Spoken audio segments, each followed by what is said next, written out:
The Baron by Katherine Mansfield. Narrated by Harry Dobby. "Who is he?" I said. "And why does he always sit alone, with his back to us, too?" "Ah," whispered Frau Obereigensrat. "He is a baron." She looked at me very solemnly, and yet with the slightest possible contempt, fancy not recognising that at first glance expression. "But poor soul, he cannot help it," I said. "Surely that unfortunate fact ought not to debar him from the pleasures of intellectual intercourse."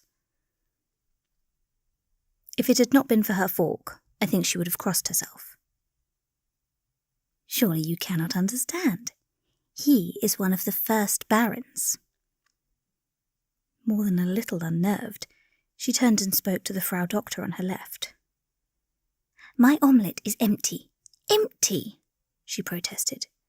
"And this is the third I have tried." I looked at the first of the barons. He was eating salad, taking a whole lettuce leaf on his fork and absorbing it slowly, rabbit-wise. A fascinating process to watch. Small and slight, with scanty black hair and beard and yellow-toned complexion, he invariably wore black serge clothes, a rough linen shirt, black sandals, and the largest black-rimmed spectacles I had ever seen. The Herr Oberlehrer, who sat opposite me, smiled benignantly. "It must be very interesting for you, gnädige Frau, to be able to watch. Of course, this is a very fine house. There was a lady from the Spanish court here in the summer. She had a liver. We often spoke together." I looked gratified and humble. "Now, in England, in your boarding house, one does not find the first class, as in Germany." "No, indeed," I replied, still hypnotised by the Baron, who looked like a little yellow silkworm. "The Baron comes every year," went on the Herr Oberlehrer. "For his nerves. He has never spoken to any of the guests. Yet." A smile crossed his face. I seemed to see his visions of some splendid upheaval of that silence, a dazzling exchange of courtesies in a dim future, a splendid sacrifice of a newspaper to this exalted one, a Dankeschön, to be handed down to future generations. At that moment the postman, looking like a German army officer, came in with the mail. He threw my letters into my milk pudding, and then turned to a waitress and whispered. She retired hastily. The manager of the pension came in with a little tray. A picture postcard was deposited on it, and reverently bowing his head, the manager of the pension carried it to the Baron. Myself, I felt disappointed there was not a salute of 25 guns. At the end of the meal we were served with coffee. I noticed the Baron took 3 lumps of sugar, putting 2 in his cup and wrapping up the third in a corner of his pocket handkerchief. He was always the first to enter the dining room and the last to leave, and in a vacant chair beside him he placed a little black leather bag. In the afternoon, leaning from my window, I saw him pass down the street, walking tremulously and carrying the bag. Each time he passed a lamp-post he shrank a little, as though expecting it to strike him, or maybe the sense of plebeian contamination. I wondered where he was going, and why he carried the bag. Never had I seen him at the casino or the Bath establishment. He looked forlorn, his feet slippered in his sandals. I found myself pitying the Baron. That evening, a party of us were gathered in the salon discussing the day's Kur with feverish animation. The Frau Obereigensrat sat by me knitting a shawl for her youngest of 9 daughters, who was in that very interesting, frail condition. "But it's bound to be quite satisfactory," she said to me. "The dear married a banker, the desire of her life."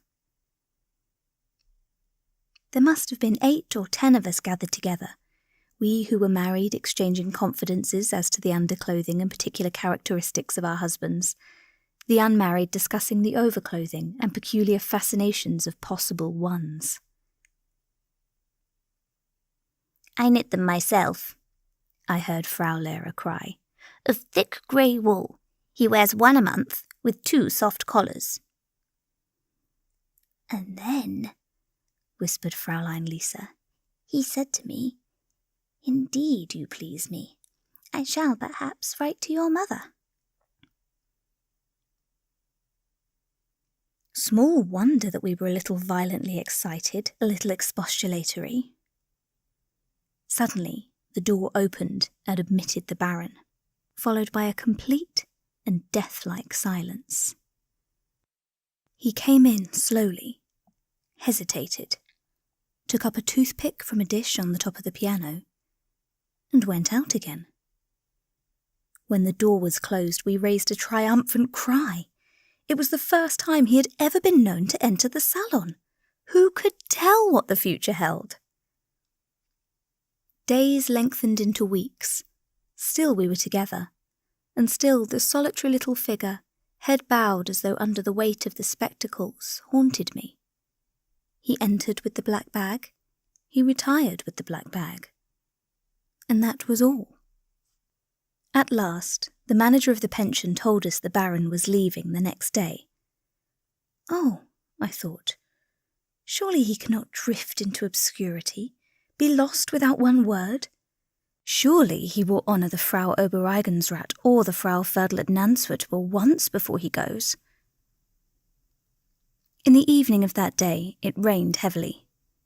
I went to the post office, and as I stood on the steps, umbrella-less, hesitating before plunging into the slushy road, a little, hesitating voice seemed to come from under my elbow. I looked down. It was the first of the Barons, with the black bag and an umbrella. Was I mad? Was I sane? He was asking me to share the latter. But I was exceedingly nice, a trifle diffident, appropriately reverential. Together we walked through the mud and slush. Now, there is something peculiarly intimate in sharing an umbrella. It is apt to put one on the same footing as brushing a man's coat for him, a little daring, naive.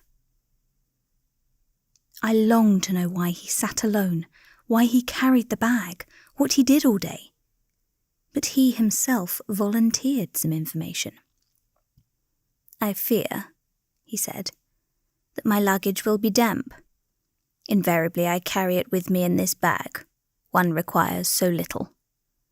The servants are untrustworthy." "A wise idea," I answered, and then, "Why have you denied us the pleasure?" "I sit alone that I may eat more," said the Baron, peering into the dusk. "My stomach requires a great deal of food. I order double portions and eat them in peace," which sounded finely baronial. "And what do you do all day?" "I imbibe nourishment in my room," he replied, in a voice that closed the conversation and almost repented of the umbrella. When we arrived at the pension, there was very nearly an open riot. I ran halfway up the stairs and thanked the Baron audibly from the landing. He distinctly replied, "Not at all." It was very friendly of the Herr Oberlehrer to have sent me a bouquet that evening, and the Frau Obereigensrat asked me for my pattern of a baby's bonnet. Next day, the Baron was gone.